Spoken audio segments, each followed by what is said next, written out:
Oh, ciao. What's up? What's up? What's up? What's up, everybody? What's going on? Welcome to another installation of the Gentleman's Panel. Guys, it's a lot going on over here. I'm on my mobile phone. This is a first having the guys on with my mobile device, and I'm just gonna see how this is gonna play out, guys. Um, Let me bring the guys on.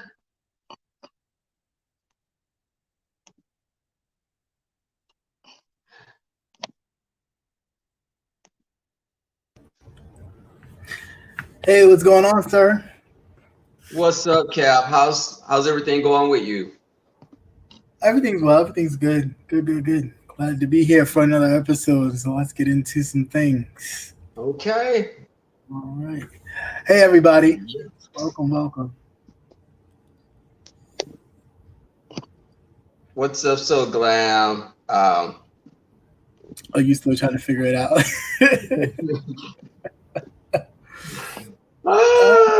Yes. Okay. Look at you. You I supposed to know hate. these. Let me tell you something. Hey, so Okay. glad how are you? You're supposed to know these things. I hadn't been on. I hadn't used my phone. Look, it's Good. blanket. It's blanket. Oh, you know what? What's up?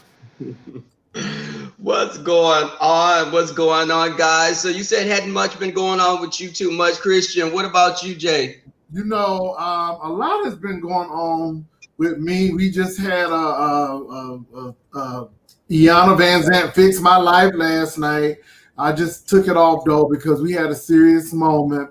It just shows that a lot of people on YouTube mentally just can't hack a lot of stuff. So, but other than that, it's been really interesting. But I've been having a good time. So yeah. Oh yeah. No. What, Kai?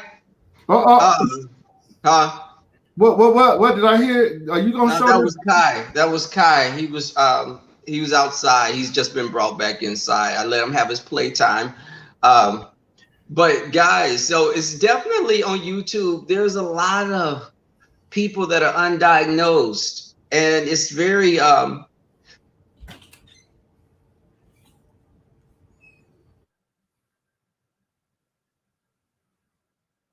those behaviors. People applaud those behaviors. It froze up. It did. We didn't know what to say. But I said the heightened mental disorders, their behaviors are sometimes heightened on YouTube because people cheer those types on because that's entertaining. But guys, so definitely this Memorial Day is coming up. Are you guys gonna be in town or y'all staying home? I'm staying. Oh, okay. I'm staying home. Yeah, staying home. Probably do some movies and but yeah. I'm going to the movie theater for the first time since this whole pandemic, and I'm going to go see A Quiet Place too. Okay, I want to see that. Yeah, I saw the last one and I enjoyed it. I hope I don't get an overweight white man sitting next to me eating some popcorn, So that happened last time and he was eating very loud. But so guys, I definitely let's go on and get this. What you say? I said it should be pretty empty because I don't think a lot of people are. Well, then again, you do live in Texas. Well, it depends on the movie theaters because here, You guys are in Texas. They don't care. they movies. I mean, the movie theaters here have been full, because most of the movie theaters here now. I don't know about where Rebel is located, but they have a bowling alley, they have a laser tag, and the movie theater. So it's like a entertainment complex along with the movie theater. Yeah, we have those different the AMC, the larger the studio, the type that have like the reclining couches and stuff in them where you can sit down and have food. It's very. We have some nice theaters here, but yeah, I'm going to see it with a few friends, so I'm looking forward to that. I need to do some stuff around here We're supposed to go cycling on Saturday afternoon, probably. I don't go back to work until Tuesday. But guys, so with everything's been going on, I've just been peeping things, and I thought of some basic things that we can discuss. Sometimes all the celebrity stuff, it's cool to touch up on it, but people sometimes have to get to know us again, because there are people that have come on that they weren't there in the beginning. Right. So, I welcome everyone coming over here. Guys, this first question that I want to pose to you guys is, what was your, because growing up, we had our favorite shows, we had our favorite cartoons. Did you guys have a favorite celebrity crush when you were a child? Now, I know, Jay, y'all didn't have TVs back then, but if they could draw it, did you still have a favorite celebrity crush? We had TVs, we just didn't have remote controls. You had to get up. You had to get up. Somebody had to sit next to the TV. We had TVs, but I have lived in an era of not having a remote and having a remote and turning it and working with VHF and UHF. Y'all don't know nothing about that. But now we've gotten to a point now, Candy have like remote control adult devices. So we've come a long way now. But so captivating, who was your celebrity crush as a little naughty boy? I had two, oddly enough, and very weird. When I was younger, it was Whitney Houston. I had the hugest crush on Whitney Houston ever. I don't know, I just did. And Will Smith. It was 6 degrees of separation. Okay, Will. Yeah, and Will still can get it to this day. Wow. Jay, who was yours? I had a few. So I had a crush on Jodie Watley. I had a crush on Vanity. And I had a crush on Stoney Jackson, the young Stoney Jackson, not the old Stoney Jackson. Baby, that Jerry curl was tight. Okay, that Jerry curl was on A game. Okay. So I would have pegged you for a Freddie Jackson crush type. No. Stoney Jackson, Jodie Watley, and Vanity. And I mean, Vanity was hot. Vanity was hot, definitely. Vanity and Jodie Watley, baby. I'm trying to think of when I was a child, someone that I had a crush on was Chris Brown. That's more pedophile. Anyway, Chris. When I was a child, it was Chris Brown, Omarion. You telling on yourself, you like it? No, come on, Rebel. Come on, stop playing. Just be real. You know what? This is my show today, damn it. Okay, but Rebel, you know you ain't that young. Come on. Anyway, okay, I watched Nickelodeon, so okay, let me tell you. Who I had a crush on was, and don't laugh at this, seriously. Wait, so glam. Watch it, sis. I had a crush on Webster.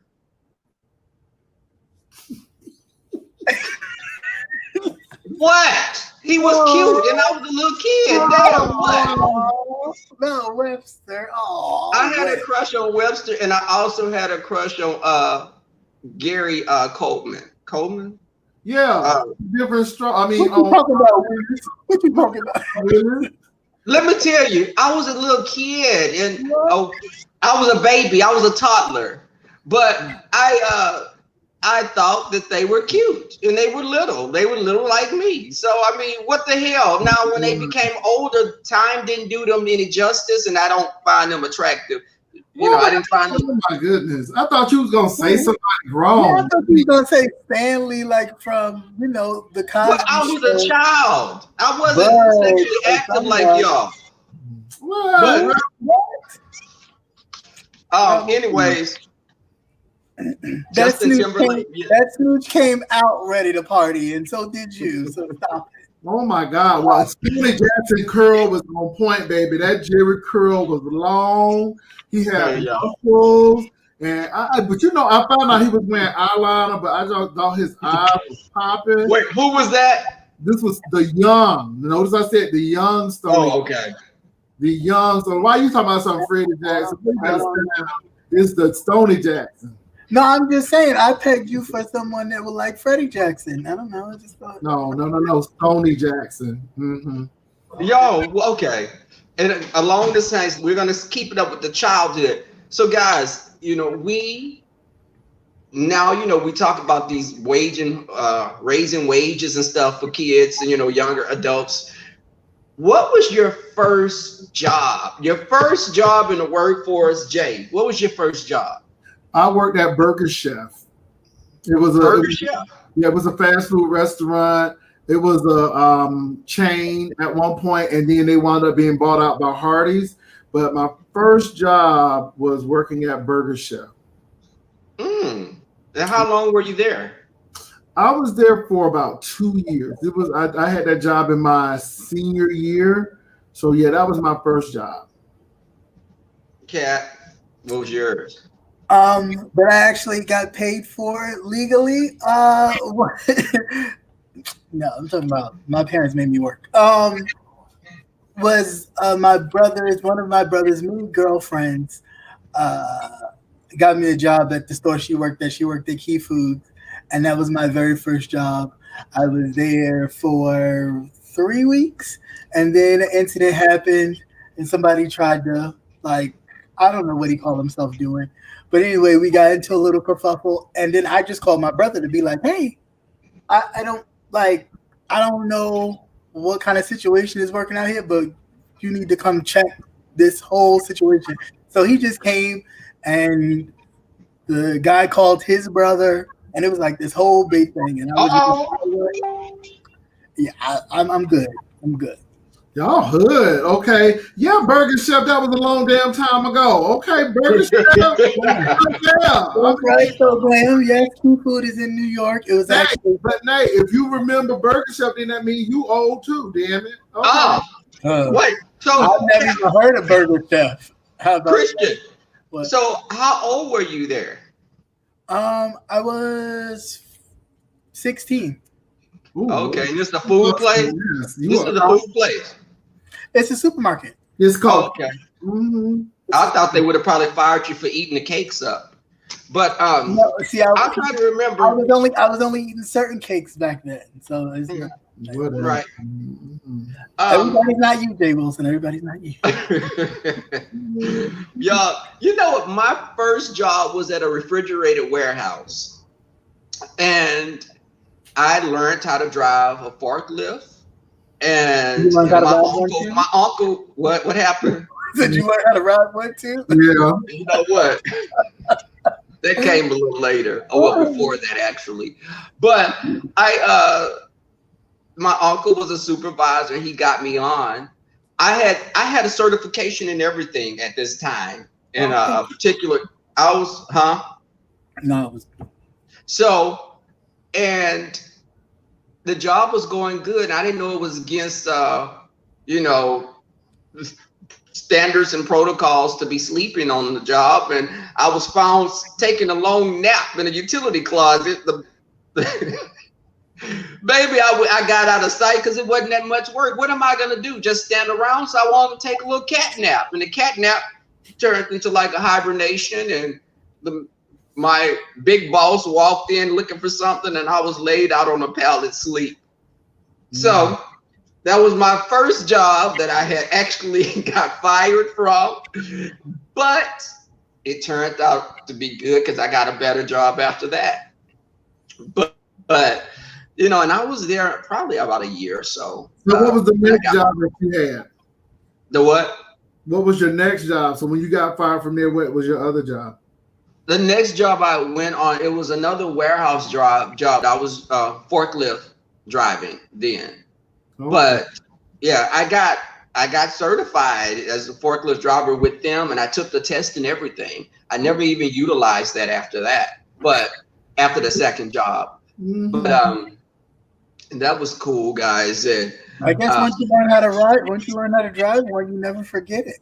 Okay. Right. But I had learned how to ride before that. We know. Right. And didn't even fall off. So y'all, with this first job, right? With this first job, what was your first car, Cap? What was your first car? That was actually mine, or that I was just allowed to drive on the weekend. The car that was yours, your first car that you purchased. It wasn't still that I purchased it. My parents purchased it for me, but it was a Mitsubishi Galant. It was white, with gray interior. Yeah. Those Galants got big back seats. I wouldn't know. I didn't utilize them. Oh, you're lost. Jay, what about yours? I had a Buick Regal. Oh, okay. That's my first car. I got it when I was 16. It was a Buick Regal. You couldn't tell me nothing. Baby. And those, you know what, those Regals, they were nice cars. Big bodies, ain't you? Big bodies, baby. Oh, big old boat. We used to call them boat coming. You know, I lived in the hood, so everybody's like, can I catch a ride? Can I catch a ride? Okay, I'm like, you got some gas money? You know, my first car was a Jeep Cherokee Laredo. Okay. Yeah, I had a baby, and my cousins, they would pile up in it because I was the cousin that had the car. We'd be riding around, and unfortunately, in that case as well, I didn't know that gas wasn't the only thing you're supposed to put in the car, and I burned the motor up. Oh, dang. Yeah. Before Uber, I was Uber all through college. That's how I'd make money. People were like, oh, you going home? You going home? You going home? I'd be like, yep. And, they give me money and I drop them off and hang out with my family and pick them back up. And we would, rain, sleet, snow, and all types of stuff. But it was fun. So you were in Pennsylvania, right? But your friend's home to Maryland. No, I'm from New York. I lived in New York. You were in New York. Okay, I don't know. I thought you were from Maryland. Okay, I forgot you were in New York. I got too bougie. I started taking the Amtrak auto train because it went from Florida to Virginia. And at that time, you only had to pay $122 for you and your car. And so you would leave from Sanford, Florida, and then they'll put you off in Lorton, Virginia. Damn, when was that? 1912? Jesus. No, I graduated from college in 1993. I'm messing, but $100 and something, I was going to say, it was 73. Gas was 89 cents a gallon. Hell. And we thought 99 cents was high. When it got to $1, we like, what the hell are they doing for $1? And now you can give somebody $2. You can give somebody $2 on gas, and they would be good with it. Okay, gas was 89 cents. Oh my God!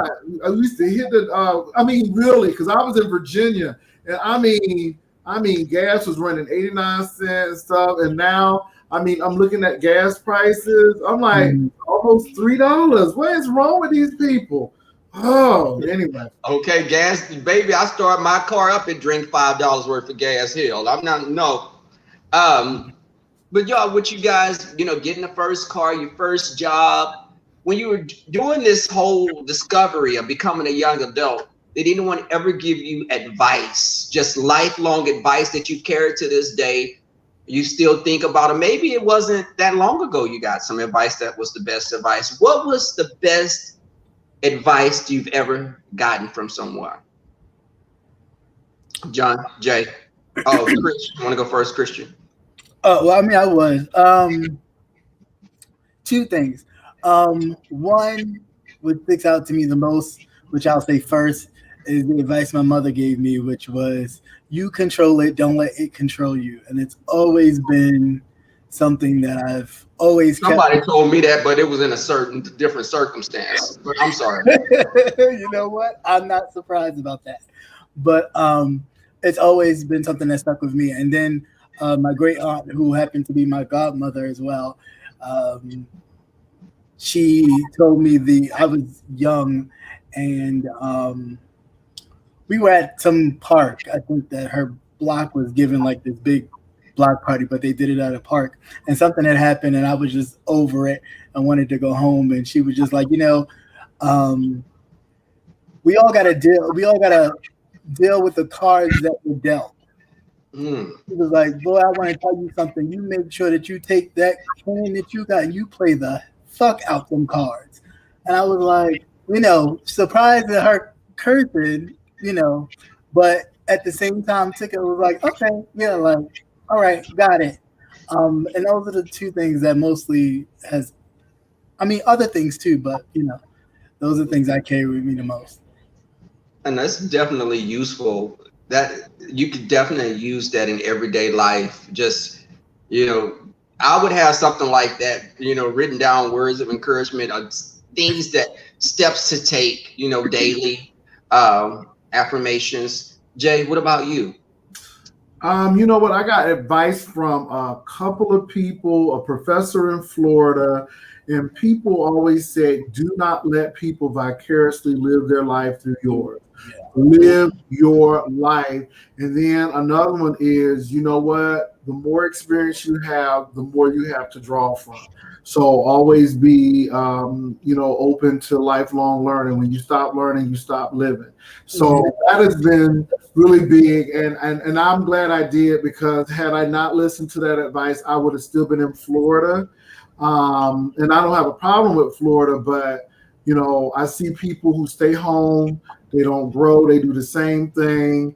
That's one reason why I didn't go to school for long in Florida, because I didn't want to see people from home. I wanted to see something else, and that's why I went all the way up to Virginia. So I think that was some good advice, and that's some really good advice. Oh, definitely. I think that a lot of our elders, a lot of things that they told us, it applies. It doesn't change over time. It's timeless. And just even with my grandmother telling me, whatever you do, be the best at whatever you do. And don't look at what someone else have and be jealous of what they have. You be the best you that you could be. And that's why I say, when I don't compete with people, I compete with myself. I'm trying to one up myself every day. I'm not looking at you. If I'm driving a Lexus and you're driving a Porsche, I'm jealous of you driving a Porsche. No, because this is what I want. And, I think that she said that.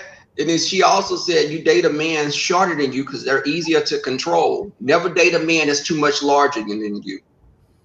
Well, that's why you like Gary Coleman and Emmanuel Lewis. There, what? Strangely, that may have some type of a correlation. You got a Napoleon complex. God damn. What about the flip side of that? What's the worst piece of advice that you've ever been given, Jay? The worst piece of advice.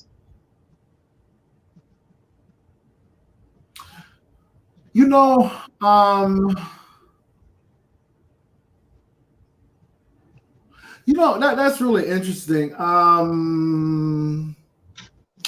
guess the worst piece of advice just came from church. Stick to what you used to. I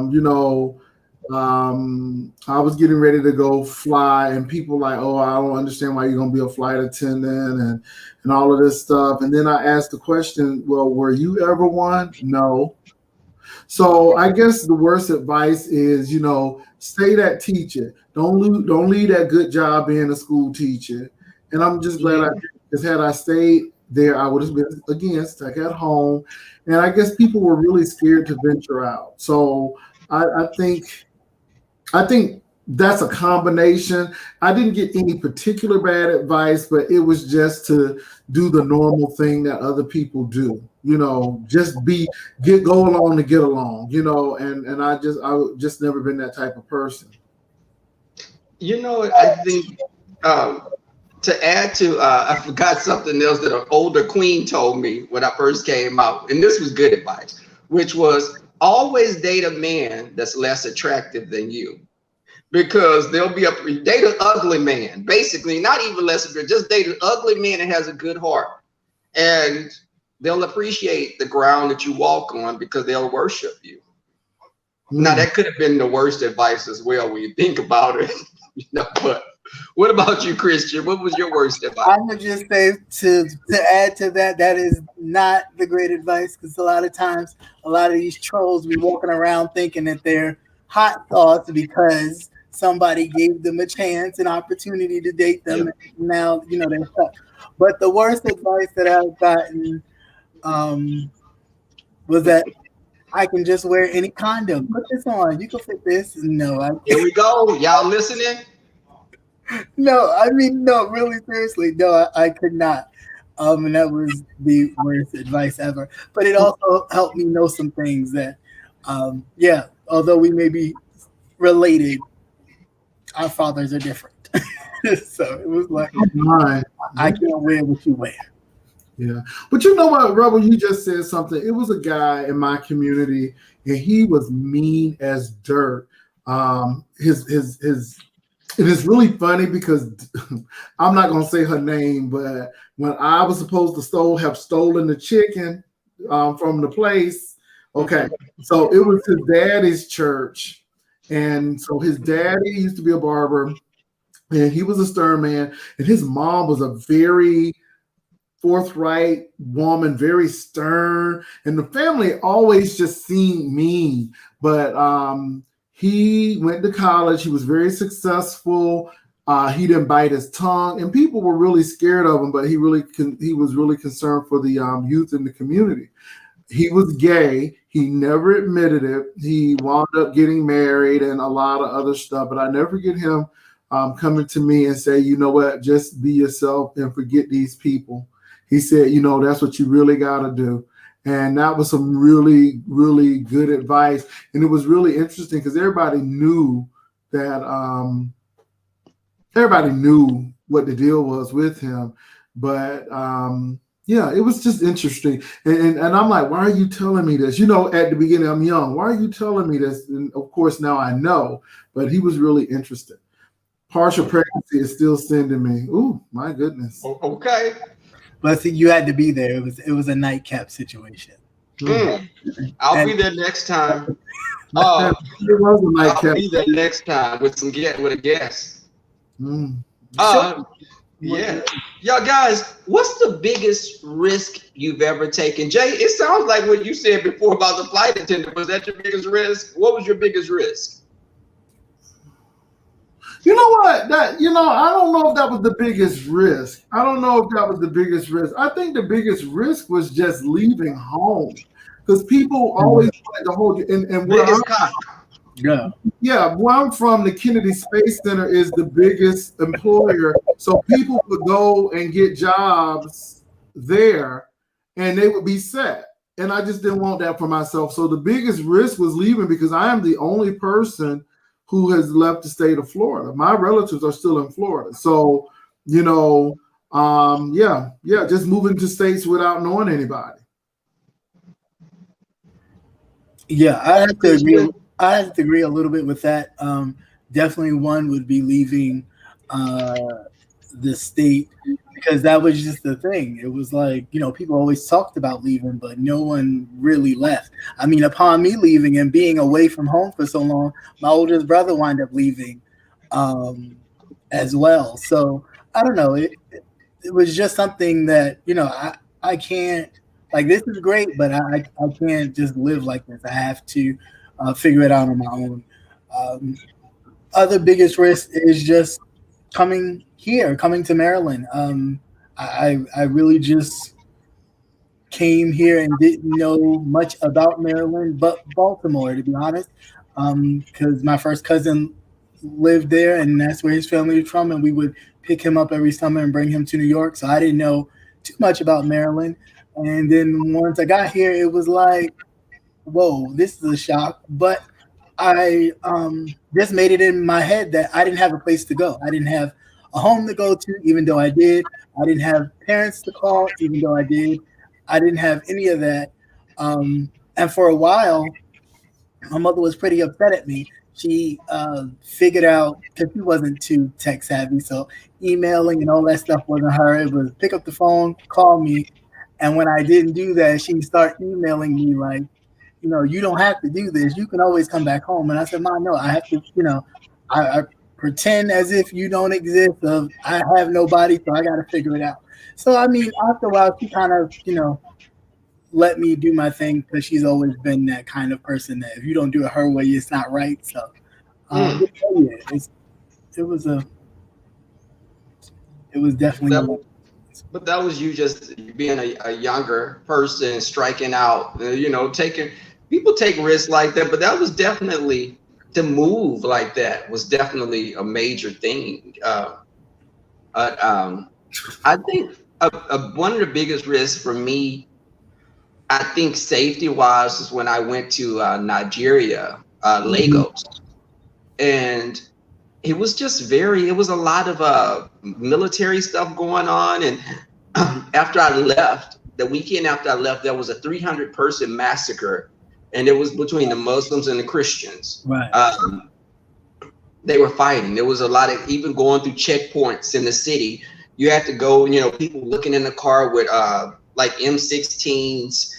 It was very unsettling. But now another risk that may have been lesser, maybe not lesser, but just as dangerous, when I was messing with this guy behind this big half a ton of queen, and he came home when I was there. I took off and he shot at me. Y'all. Wow. This big queen, y'all, but think about it. The risk I took was going over there. And y'all listen, I went over there and it was unfamiliar territory, and Miss Thing came home earlier than anticipated. And oh, okay, I get it now. Because I was confused. I was like, you went over there. Why'd you go over there if it was going? I went over there to get some, to get laid, Christian, to get some. I mean, I get it. Your snooch and snatch was talking, and you had to. My snooch almost got snatched. There's a risk. I was like, I didn't have any weaponry because this was a half a ton of queen. Yes, I got the hell up out of there. What can you say? Yes, this must have been in the third ward. Ooh. This wasn't third ward when it happened. Baby. That sounds like third ward stuff. Right? It was third ward. Funny that it was in third ward that it happened. Yes. You went to go get some. You went to go get some stuff. You went to go get some trade. Okay. No, it wasn't no trade. He wasn't. He was a gay. He was full-fledged, concentrated gay Gulf Cout. But guys, no, this is not. Well, it's not a risk. Just all the people in time, and I'm not gonna say Harriet Tubman or somewhere back in those days. Let's say someone that was living within the last 30 years. In our time period when there were cars, let me say that. We moving off the risk because I wanted to hear more about this risk and you running out the house. Well, that was the risk. I got away. The queen said, "You little bee," and I was gone. Was you clothed? This risk was getting good. I think a risk that I had, and we're gonna get to that question, Rep. I'm sorry, but risk was my first same sex relationship. That was a risk. Okay. I think I was 27. That was a risk. Yeah, it definitely was something I knew. I said, okay, I got to be a little bit more discreet. Discreet, yes. I was discreet, but this queen was like, you had this bee in my house, and I was like, yeah, bee, I'm in your house, bee, and I effed them better than you, bee. But I was gone. I was quicker. I wasn't gonna let that big grizzly bear catch me. But well, in the third ward. Ooh, Jesus. Okay, this is a nightcap conversation as well. Oh, yes, it is. No, it's a day cap, nightcap, every cap. Lord Jesus. So guys, let's think about historical people that you may have admired, heroes. If you could have a person in history, just take them to lunch. Who would be that person in history that you'd want to take to lunch, Christian? Oh, and you gonna remind her that Nate really? Okay, I'm sorry. Go. No, you're fine. And you said in our lifetime? Well, okay. We could just say historical people, but let's not say Jesus, or let's say people that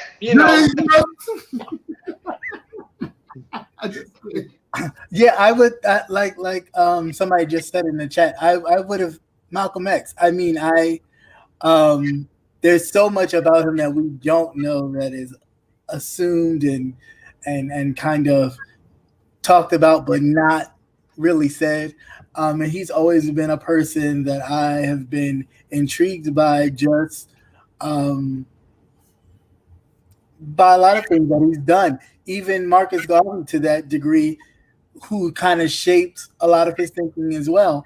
Those would be the two people that I just would want to pick their brains a little bit, ask them some questions. Yeah. Okay. And you, Jay?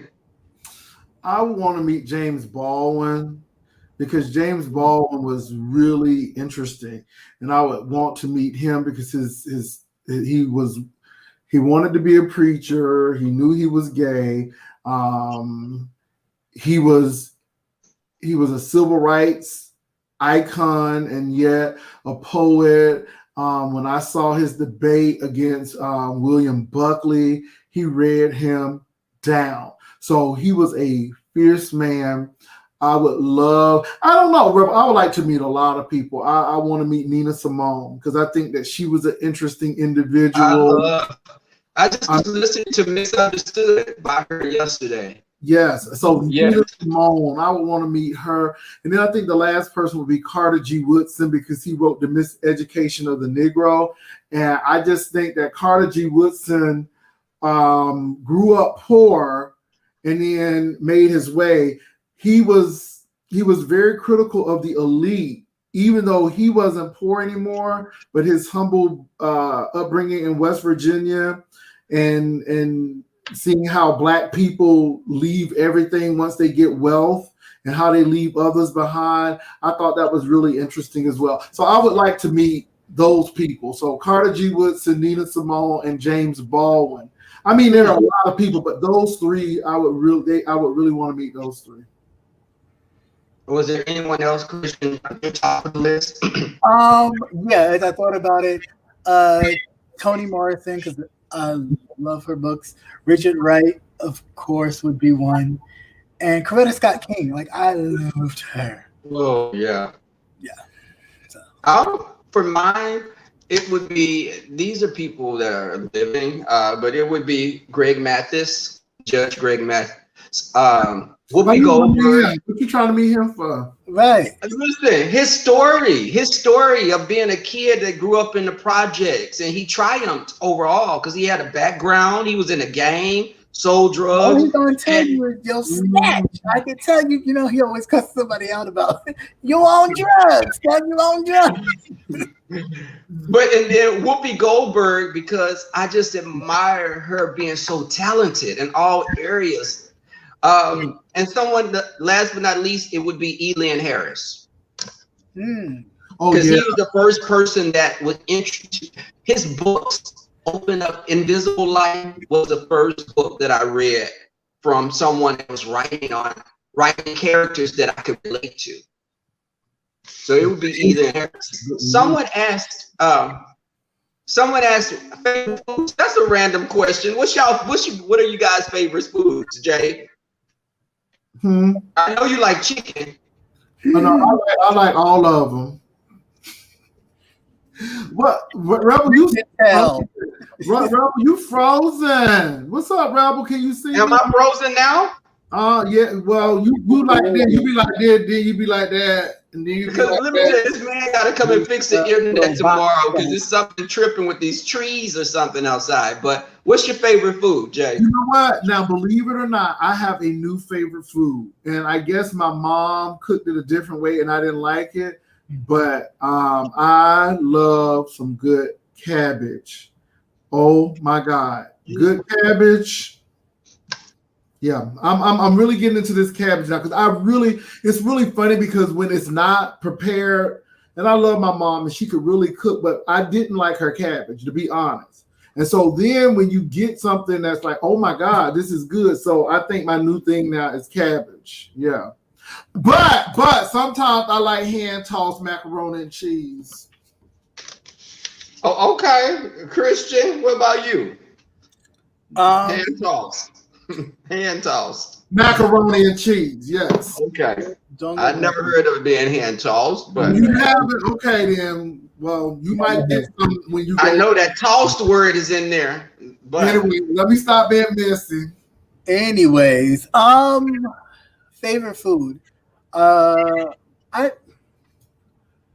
favorite food was like pizza. I mean, I'm from New York, so originally it was pizza, like pizzeria pizza. Pizza what? Pizza. Oh, okay. I can barely hear you. My internet is tripping. Yeah, everything ain't nasty, okay? Pizza. And pizzeria pizza, like, that was definitely a thing. I mean, I ate steak at one point, but then I stopped with the red meat and the pork. So, but I eat pretty much a little bit of everything other than those two things. So, You don't like pork, but you like porking. I think my favorite food is I like shrimp. Shrimp, fried shrimp, we sauteed. know you like shrimp. You like Yeah, it you've been liking shrimp since we've been since you've been born. You just like Eric Coleman and Emmanuel Lewis. Wolverine. Oh, thanks for that. Yeah. But anyways, hi Wolverine. But I think that it's shrimp. I love, but I like broccoli, rice au gratin, the casserole type of. My aunt does it. Chicken spaghetti. I like that also. But chicken spaghetti. What's that? yeah, chicken spaghetti is a recipe that someone gave me. They made it for me, and it was really good. What about? Oh, this was another question. I didn't give it to you guys. Okay, just you're going out a night on the town. Your boys called you up. This is like on a New Year's Eve. You're not you didn't come to play with the kids. What's a badass outfit that you would wear on the town for New Year's Eve, Jay Wilson? What's like what outfit? Just your outfit that you worn before, or something that you feel that you would let the kids have it in? Well, I can't let nobody have it in there right now until I get in that gym. But if I could get it on, I have a really nice shark skin suit, and it is really, really, really nice. So yeah, it's really nice. And like I said, y'all, well, for the most part, y'all, we had that suit challenge. So that's how I usually dress. So when we had that suit challenge with somebody with a Jerry curl who I will not name,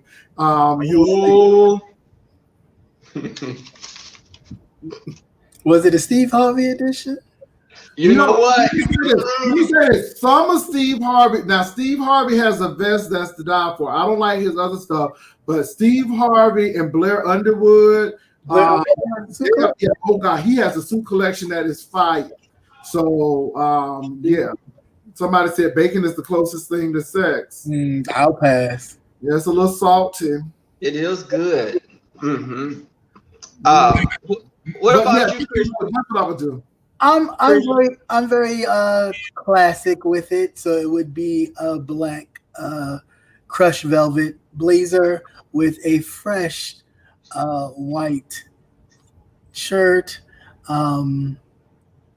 and just some pants and shoes, and it is very classic. Giving you, I could go from church to the club with no problem. That's usually what happened, because I would have to pop into church because my mother wouldn't let me do anything else if I didn't pop into church first. So I had to come kind of dressed for both occasions. You had to go to watch night service and then go.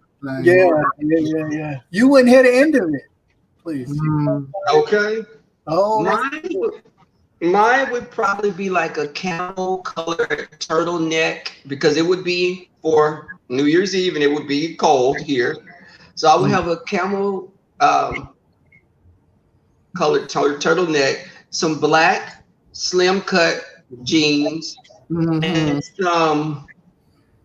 I like some boots from like Aldo's, some boots, or just maybe even some white Lacoste tennis that are like kind of low profile. Yes, you will see that. Yes. I can with see a jock strap on under that. Oh my God.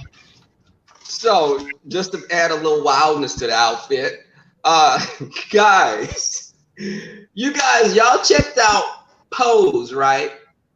What did y'all come away with Pose? How did you come away? Did it take you guys on a roller coaster ride like it does me every week? Christian, what did you how was Pose for you?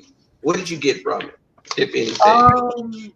Pose was good. Pose was really, really good, especially towards the end because it dealt with a lot of conflict that a lot of uh, men have that kind of have had girlfriends and have children, but then come into their real selves, and their real selves having to be someone who is same gender loving or something to that effect, and having to kind of juggle both worlds, and the person that they are connected to um, doesn't see the whole picture. They look at it as in a selfish way a little bit.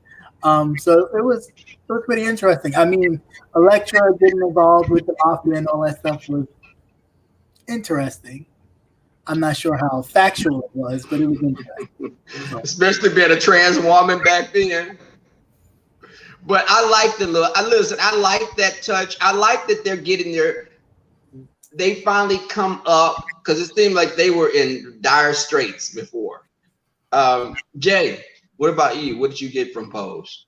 I liked it, but I'm really nervous because it's too good to be true right now. And life is not always like that. Like the calm before the storm. Because Elektra, for some reason, I'm really nervous about the mafia people.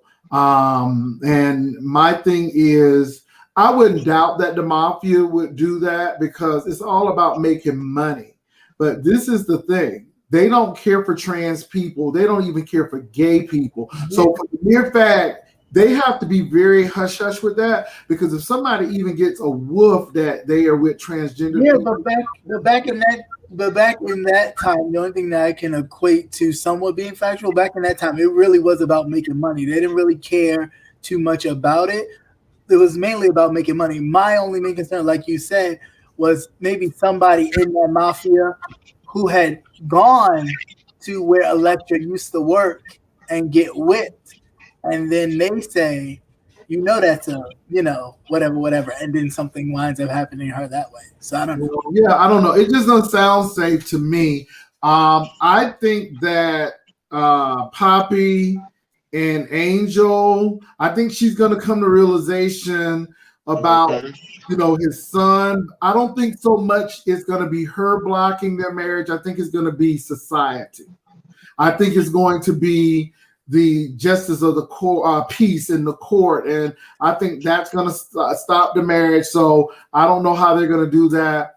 And then, I don't know. Somebody got to die. I don't know who's going to die, but somebody got to die. I don't know. I think it's going to be Lulu. I think that Lulu's going to die. And then, I'm really concerned about Pray Tell because he, what's going to become of him? I mean, because it's telling everybody stories now. So I think that, I don't know. Blanca seems like she is in nursing school. I think she's the only one that's going to survive everybody. When they do that final thing, Blanca's going to be the only one still alive. And everybody because it's giving this nerve wracking, and so, at least Candy, what's her name? Lulu friend. What's her name? Candy? Candy, yeah. At least she made it to America Horror Story in 1984. Okay, so I'm gonna give her that. But I don't know. Well, the other women have had what you call it was in Queen and Slim. What's her face? It's the one with the curl that's supposed to be getting married. Angel. Well, not only that, but Billy Porter was in American Horror Story as a witch. So anyway, I mean, warlock. But I just think that I think it's going to be really interesting. They never said whatever happened to the other young man. And see, you don't even see the young men anymore. You don't see Pray Tell's young lover anymore. You don't see Damien and his what's the guy who they said they went home. But they're giving them story arcs, though. They're giving you noticing each time they're giving the spotlight to a main person because it was Angel and what was his name, Poppy. Poppy. Damien's story was in the very beginning, the very first episode. Yeah, then it was Elektra. They talked about Elektra. So I don't know. I mean, but it's interesting, and I'm definitely going to be there for it, and I'm just dying to see what happens to Chasing LA. Let me tell you something. Let me tell you who the show's still on Chasing LA is. It's Miss Van Zant. She's the show still, baby. She had to get somebody straight. She said for the 95% of y'all who agree with me, I understand, but for the wacky 5% of y'all who don't, okay, she went there and read them. And she said, I am the show. She said, why you think they done hired me? But let me say this, Van Zant is reading the kids, and the thing is her reads, not her assessment. They're not really reads. They're just assessments. That's what I observations. Her observations. Yeah, but that's what I'm saying. People are getting so offended from. But she's telling the truth. She's just telling what she saw and how she sees it. I mean, you can take it personal, but you shouldn't. You shouldn't take it personal. Just know that. And she's real with the show. She said, y'all, I mean, you can do all of this. She keeps saying, I love the cast. I think the cast is beautiful. She's never said anything degrading towards the cast. She just said she loves the cast. However, certain things she has an issue with. She said y'all need to be yourself. We really want to know who you all are. Y'all giving us this, we need to know who you are. That's what I'm saying. But it's a lot of that. It's a lot of like Mr. Rogers and the land of make believe. I mean, who goes into a consignment shop talking about we're gonna go shopping and all y'all do is sit there and talk about people? I know. That was really a thorn in your side, Cap. It was annoying because I mean, at least, and you look at the housewives stuff, even when they do go into Nene's bootleg shop or something, they at least act like they're gonna buy something, they try some clothes on, something. They do something. They just don't sit there necessarily and start gossiping about people. It's like, what are y'all doing? Y'all just using these little things Is it more to us? It's like we got to be more faceted than that. Don't just show this one particular type. That's what she said, and that's why I had a problem with it the first show. I'm like, well, darn, this is what we getting on the first show. Who are these people? Is anybody professional? Is everybody trying to chase something? I mean, because has anybody caught something? I mean, everybody chasing, but has anybody caught anything? Yeah, I'm not talking about calling the STI then, but I'm talking about a career. Have you got some love? Girl, what are y'all? Because y'all chasing. I see a lot of chasing, but I don't see a lot of catching. Okay. It was just even like watching that whole, then meet up for that last little shindig where everybody started to get a little testy. I'm looking at the table like, first of all, there's a lot of bottles on the table, but they look like people brought their own bottles. There's no cups. There's no glassware. It was straight. I brought this bottle. It's sitting by me. And you saw when Payne walked in. When Payne walked in, how he was looking like. Right. Right. I was like, no. And then people are giving like grandiose kind of things. Like the one guy, he interviewed him on his own. Kim just interviewed him on his Instagram thing, and he has this very like, I'm very the who's who, but I don't like to throw that out there. But then it's like, if you put together an event with dollar store thing, to make it look great, it's like, come on, like I can't. And then the fashions, nonetheless. Oh my God. When Andre came out with that Shirley Caesar Stella Award get up, I'm like, okay. I'm like, is this Bobby Jones? I'm like, what is going on with this? Is this Bobby Jones? I'm like, what is he doing? And then one came out with this Versace, which don't look like, it just look like a whole table. Like Versace. I'm like, oh my God. So, but this is the thing. I will say this, and I'm gonna shut up. When he was coming at Fran, and Fran had to like show him by Kim Kardashian, but even though it is fake, it does look nice. I mean, it looks nice. I'm just look. All I can say about the show is I would love to see these people real, actual resumes, because it seems like everybody has a lot of this.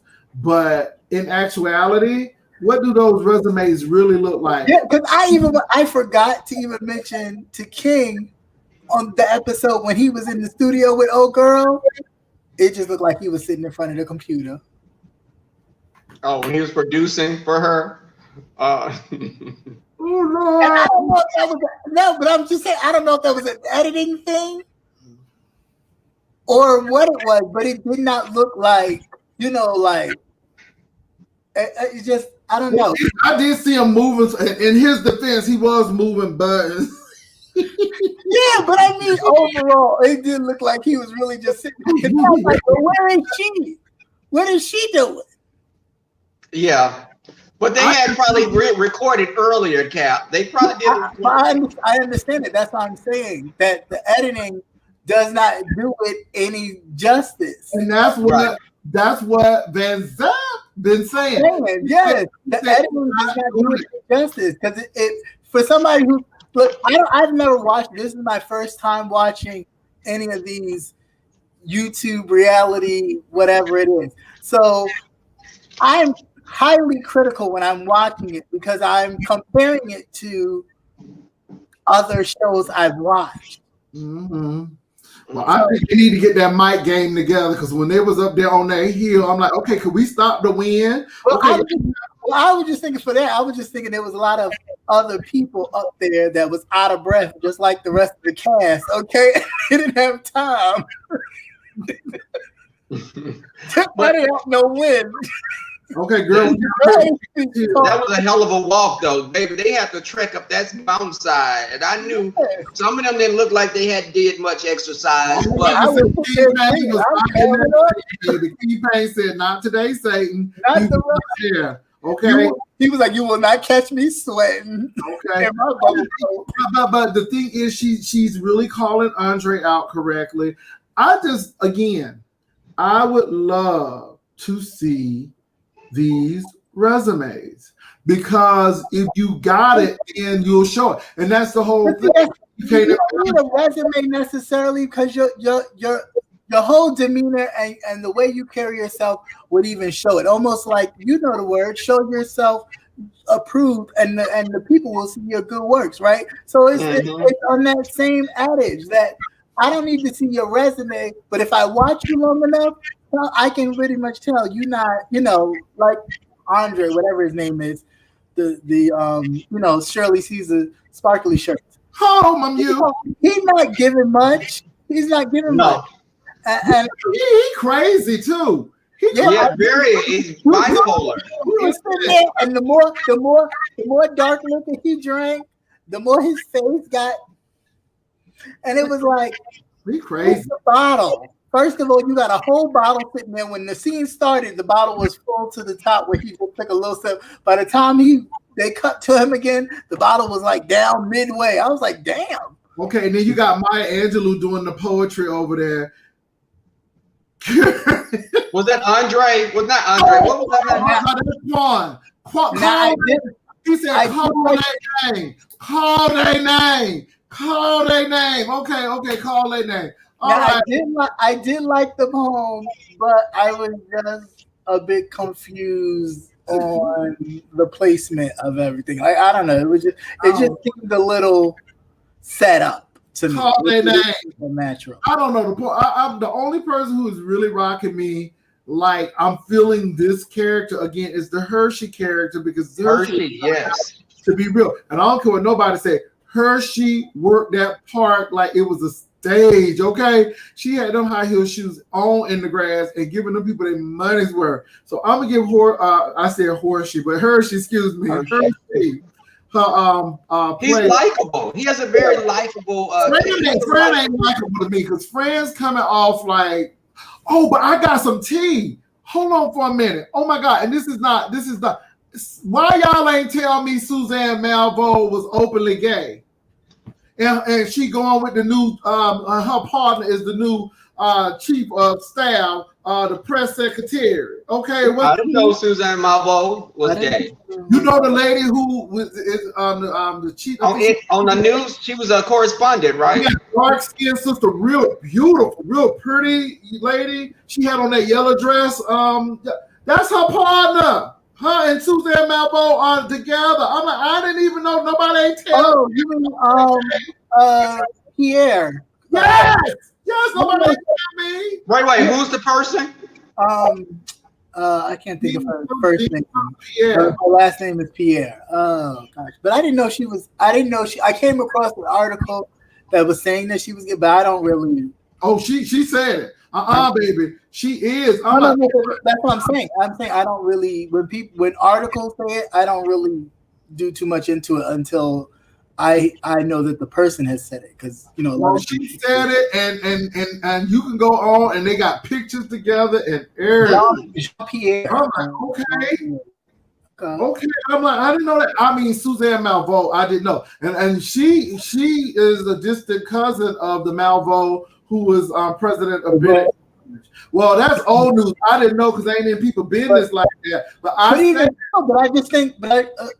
think too, a lot of people should be able to not want to tell Korean Jean Pierre.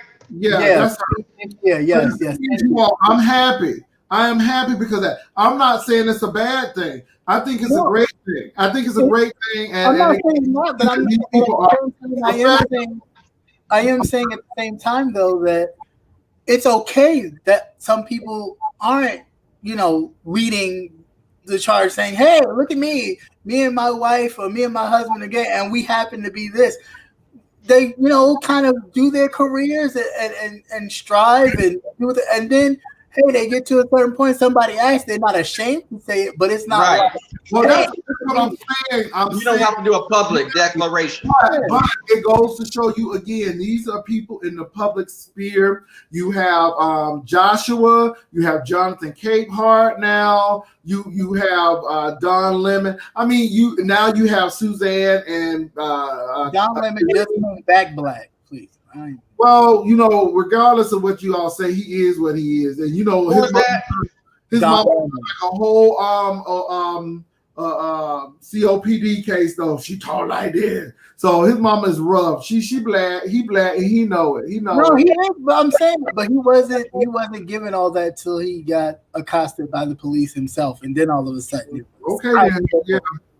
So, but I know it's old news, you all, but I really didn't know, and I thought it was exciting because let me tell you what I did. Now I'm gonna tell the truth, shade the devil. So when I found out that she was the first openly gay, I think she's the White House press secretary or chief of staff. I don't know which one. She's the deputy. So I went and I'm like, oh, okay. She's not the first though. She's not the first because George H.W. Bush openly gay. So for that. And we almost had Lindsey. We almost had Miss Lindsey Graham in there. She would have been.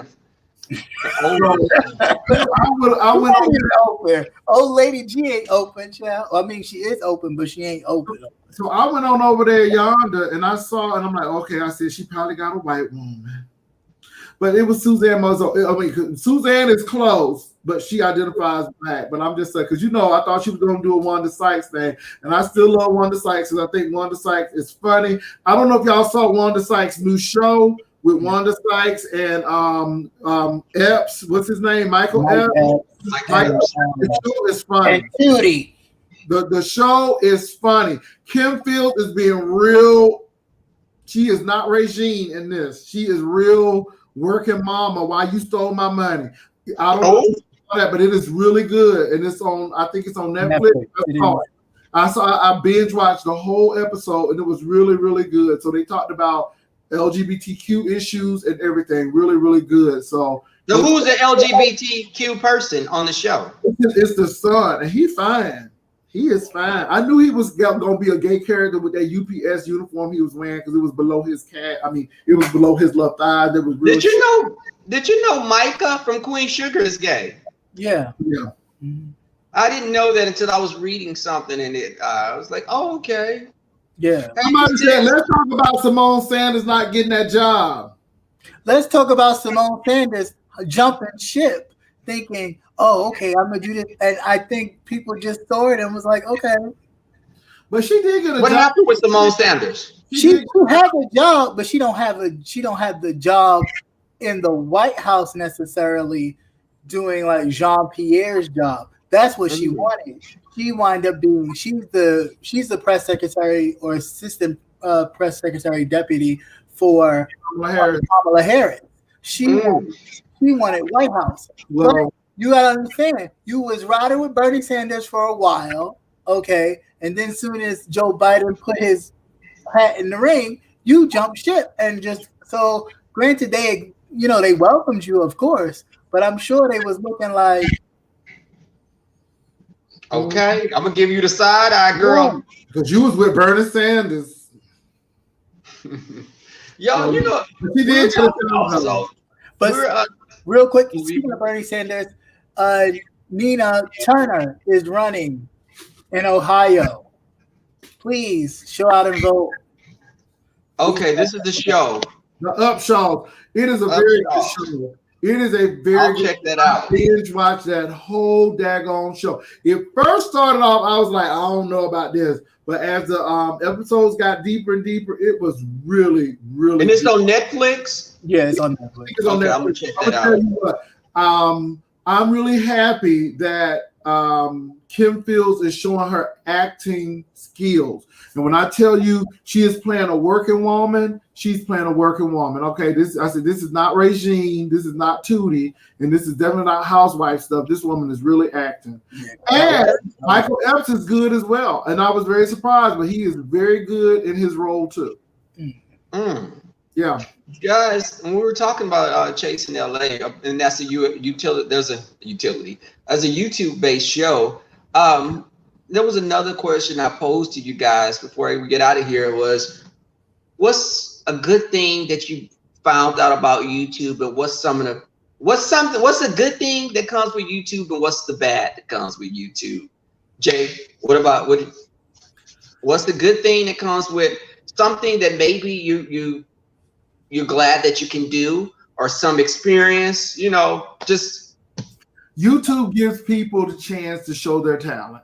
YouTube gives voice to people who wouldn't have a voice otherwise, whether it's acting, whether it's comedy, whether it's music, whatever it is, YouTube gives you that. The dark side of YouTube is some of the people with mental instability. I think that's a problem, with the doxing. And so we've seen the dark side of it. We've seen all the ugly. And this is why I really, again, press new YouTubers to keep their private life out of YouTube as much as possible and really focus on their craft and do what you got to do, because I've seen too many people who are funny and who have talent get on YouTube and get just swept away by fighting people who really they shouldn't be fighting with. Christian? It's a great networking thing. I mean, you can literally talk to people from all different walks of life, all different nationalities, and find common ground, and sometimes not, but at least to have a conversation and start a dialogue to some degree to begin to understand. That's the bright side or the hopeful side of YouTube. The other side, there's a lot of people that did not in life, high school, elementary school, junior high school, were not popular kids. They were teased, they were talked about, they were all these things, and still are, but they're able to come on here and get somewhat of a following, and then people, egg it on, and then they feel like, oh yeah, I'm untouchable, or I am, Billy Badass, and at the end of the day, you are still that immature, insecure man or woman that you've always been. You just have the security of a following that makes you feel like, you've made it. But made it where? Because when you cut off your computer, honey, you're still in your miserable life. Yeah. Good luck with that. I think YouTube offers a lot of possibilities. There are a lot of doors that are open if you, just definitely become someone that's willing to go out there and take a chance. You can meet all types of people. That's a good thing. And the bad thing is you can meet all types of people. And I've witnessed some behaviors that wouldn't definitely go over too well in the free world. You know, walking outside, people become emboldened, and they're cheered on to do stuff. You can have, and I think the thing is just wanting to be popular again, along with you were saying, Christian. These people they're finding a newfound popularity that they never had, and YouTube can create monsters. It can create monsters because these people their behaviors are nurtured, and those behaviors grow. It's just they become uncontrollable sometimes. But that's the thing, Rebel. These people have already been monsters, because you have to realize hurt people hurt people. So these are people that have been hurt. These are people that have been hurt. I mean, you know, all jokes aside, you know, we joke and kid and poke fun at, but these people that have been hurt. But what they do is they take their own hurt and then hurt others, and act like you don't, and act like you can't see what you're looking at. Like almost give it to Donald Trump. Like what we actually see of you is not real. Yeah, I think it becomes magnified on YouTube. It gets magnified. I agree with Christian. People who have not had power outside of YouTube get power, and it just goes to their heads. And this is why I think you got to be careful with YouTube. We had a situation last night that got really serious. Then it got to a point where somebody was being very vulnerable, and you know, people was like, well, they were just cussing a few minutes ago. But I'm like, okay, but if a person says they're going through, and I had to kind of back up, because I had a situation where I had to apologize to someone because I thought they was playing and they weren't. And so my thing is, even if you think that of a person, you know, it was a teachable moment. And this is when some people, I said, you might need to step away from YouTube. But that's the unfortunate thing that people have done on YouTube to make other people question that by being quote unquote vulnerable, but only asking for cash apps and then taking the money and running, or stealing money and then acting like, I don't know what happened, I did what I had to do, and in all reality you took the money. So I mean, it has opened up subscribers' eyes to look at certain situations that even when people are being vulnerable and they may seriously be going through something, that they are then like, what you want, cash app, what you want. But that's what I say. People shouldn't be having, I'm not saying people shouldn't have vulnerable moments, but just know that it's not always going to turn out like you think it's going to turn out. And I had to tell that person, YouTube is YouTube, and everybody ain't going to pity your calls.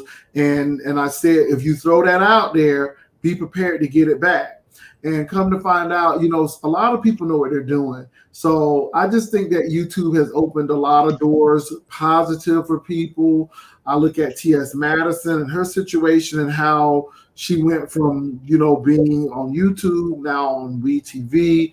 I think that's phenomenal. And you just see people grow. But then on the flip side of it, you know, yeah, and then you can't depend on YouTube, because you can have a channel today and be terminated tomorrow. I mean, and over something that's not your fault. So I think you can't depend on YouTube as a bread and butter without a contingency plan. But again, that has to all do with the person. You can be in somewhat like they call this the beef sector, and you could, you know, you could watch it. You could enjoy some of the stuff that's going on, but that does not have to define you. You can be different. But beefing what gets coins. Right. Beefing gets the coins. But that's the thing. That's the thing. Are you willing to do that? Are you willing to do that? And for those who are, that's fine. That's perfectly fine. I'm not judging. All I'm saying is you have to be willing to do that in order to, you know, kind of curve your way. Or you can just say, you know what, this is cool, it's entertaining for me, but that part of it I just won't participate in. But you know, it is what it is. It's entertaining. Everybody else is watching it. Because people like a train wreck a lot of times. You know, if somebody get on here and they do the most, they'll have views. But if you come on here talking about a garden or something, you're not going to have the same amount of people. But I look at it like this, and this is just my stance on YouTube. It's always been a hobby for me. It's a hobby if I get paid for doing it, okay. If I don't, okay, because I wanted to come on here and be able to do other stuff. As far as initially, it was me watching T.S. Madison, Right. and I was watching her, but I thought, hey, you know what? I could get on YouTube, and this can help me with my writing and stuff. So I looked at it because I was in different groups. I watched different people, but I noticed that some of the most outlandish behaviors are the ones that are, they're co-signed, they're cheered on. Yeah, It's like you're in a Roman Coliseum watching, bull baiting or something. It's like you're watching people tear each other up, and that's exciting. yeah, but I mean, if you think back even to school, that was always celebrated in the weirdest way. If you think about it, the class clown or the person who caused the most distraction in class got the teacher's most attention. Yeah. And the classes. And that was me, and it got me many ass whoopings when I got home. But yeah, you turned out the way you turned out because you still like ass whoopings. Well, I do, and I have a slight leaning to S&M. But I think the good thing is it do open up doors, and the bad thing is, the people that are on the other side of those doors sometimes is being open. So if they can get through the door. How about that? Well, you know what? Oh Lord, that was so shady. Okay. Ooh, that was shady. So guys, this Memorial Day coming up. What are you guys' plans? We had a lot of rain here the past few days, so I got to do a lot of some yard work and maybe go to a barbecue. What do you got, Jay, lined up this week? We probably go to the movies. Because we have theaters like very close by. I'll probably go to the movies, and it depends on the weather. Rebel, we may go to the river, but it depends on the weather because I don't know how it's looking in Houston, but it's really dark here now, so it looks like it's getting ready to pour. So I don't know. Yeah, because we have a park down the street that. I can't take Kai to the park yet until he's had his full vaccinations, which is at 4 months. But I just, I may go cycling with some friends, or my family wants to do the park here. I got to do some yard work and, do some more of my writing. Christian? Not really doing anything. Just gonna really lay low. Probably spend it with some Maryland family that I have here, and just really chill out. Don't really have anything planned. So everything will kind of be a spare at the moment. Okay. Yeah, and let me tell y'all, with this, having a dog, a puppy, is so demanding. And Christian, did you get yours as a puppy? Mm-hmm. So, just to taking them out, and I have to get up at 5 o'clock to take him outside and let him eat. I feed him 3 times a day.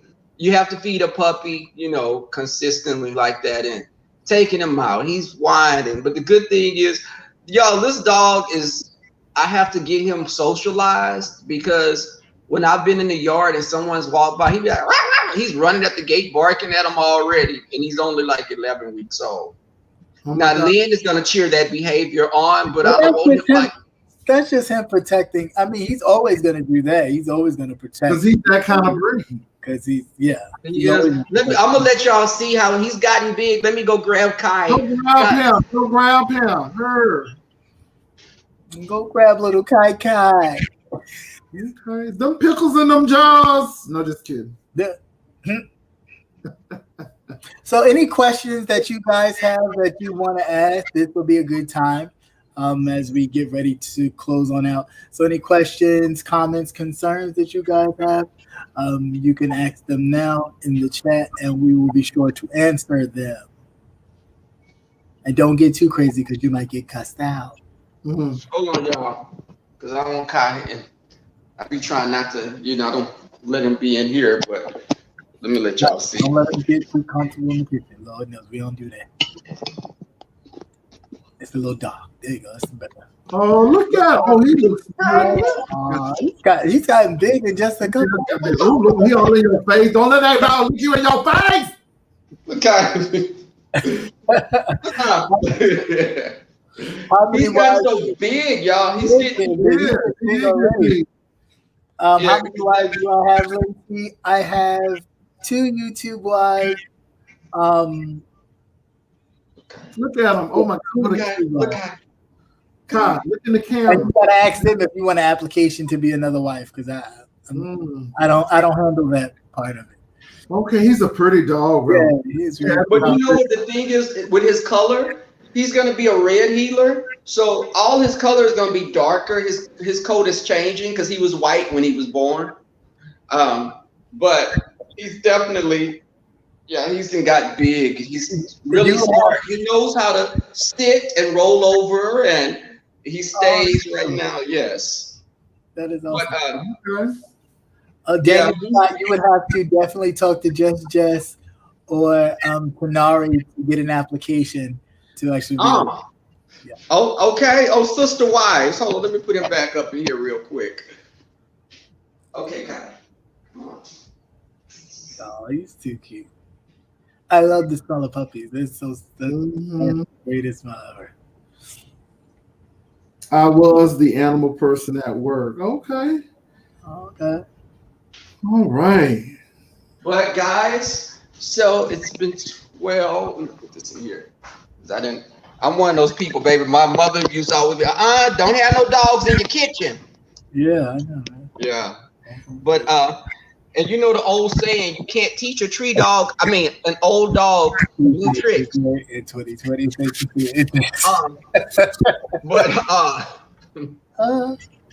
guys, so it's been swell. Who's hosting next week? G Woodson. All right, Jay. And we're gonna have a good time because it's a lot of things going on. Well, anyway, y'all. So if you get a chance, watch Kwame. Kwame is still going after Charlemagne. So anyway, we'll talk about that. Okay. And Nightcap are you gonna have Nightcap this weekend? I mean, a Friday, Cap? Yes. We'll have Nightcap this Friday. I'll be there. I'll definitely be. We're glad to have you. We've had porn stars, apparently, because I didn't know it. Who? What was it? It was a porn star on? Apparently, an amateur porn star. I didn't know it. Okay. Yeah, okay. I was totally clueless. But, everybody's welcome at Cap Hill. As long as you're not disrespectful and I don't have to check you, you're fine. But I did not know it. And, of course, people were laughing at my faces because the question they were asked, I was like, what are you, like, and trying to keep a straight face at the same time to answer the question that was asked. But it was definitely like, what? Who asked that? But it was interesting. So you got to check it out. So if you haven't checked out the latest episode of the Nightcap, please do so. It is a hoot. And do come out. I mean, I know it's late, but I try to keep it to where it's late to where, right before you go to bed, you can check out. Yeah, some people may get partially pregnant. I don't know why I keep bringing that up. Just tonight. And that's the thing. I'm kind of ready. I could have been on Nightcap when I was like 9 or 10. So I've been prepared for it. On Nightcap when you were 2. What are you talking about? Possibly, which means I'm talented today. You were sucking on more than baby nipples, okay? Oh Lord. You wish, but I don't. Right. Guys, it's been swell. Thank you everyone for coming out and supporting us. And listen, we're 4 different guys. King Payne, he wasn't here tonight. King Payne is still part of the panel. He's just doing his Chasing LA thing, and we're supportive of King Payne and his endeavors. But each of us, we have different perspectives on things. And this goes back, let me add this to this whole YouTube mindset. We can be 3 people up here that have different opinions about things. Okay. We're not one monolith. We have differences of opinion, and y'all have to respect that because There's no one telling anyone else what to do. We're all individuals. We all have platforms, and just keep that in mind and respecting when you come on. You may not agree with something I may have said or any of the other gentlemen, but you just have to be respectful or just stay your ass in the bushes. Mm-hmm. Just first of all, I didn't even realize I said it. I said it so quickly in regards to something else that I didn't realize I said it. But once I, played it back, since everybody wanted to send me a time, since everybody wanted to send me a timestamp, when I played it back and realized I said it, I owned up to it. I don't have a problem with that. I'm not like particular people on YouTube that lie and say they didn't lie, and Wait, what did you say, Cap? Oh, because I was like, be careful, because around me, if you do certain stuff like blow on my neck or blow on my neck because it happens to be a spot on me, that you will end up partially pregnant. And I didn't mean partially pregnant like whatever anybody else thought partially pregnant meant. My partially pregnant meant you was going to get poked and I may pull out. And if I pull out, then that means you could be partially pregnant. That cleared it up for me. You would be pregnant. Okay, there's no gray area there. No, but it's okay. Okay, well. Well, guys, on that note, we had a great show. First of all, wait, let's cut it. All that face, unnecessary, okay? I give good experiences. Don't be mad. I give good experiences. Don't be mad. You got Mark. Don't worry about it. I was just talking about blowing. The nightcap gonna be good. I'm gonna have me a little cocktail when I come over there. I may have some cocktail before I come on, but I'll have a drink when I come on. Please don't have no cock and tail. If you do have cock in your tail, I need you to put your little thing up so we don't get to see all that happening. No, it won't be on camera. I won't give y'all that treat. But you guys, again, thank you for coming out. I'll be doing my carpool conversations. And Jay Woodson be doing his rider lib conversations as of now as well. Speaking of which, let me. Well, while we got this moment, okay, and we don't hold nothing back here. Let me get into this. You said last week as we was closing that your head was hurting, and then we happened to mosey on down to Wilson Avenue and see Pastor Wilson on the YouTube. So for not 10 minutes, but over an hour. I was like, his head hurting. His head must not be hurting that bad. Come on, but what head was hurting? What I did was I got some anointed oil and prayed. And that was a quick prayer. That must have been a 5-minute prayer. You called Jesus well. Fix it. Fix it. I saw that too, Cap. I said, this is what we're doing. This is what we're doing.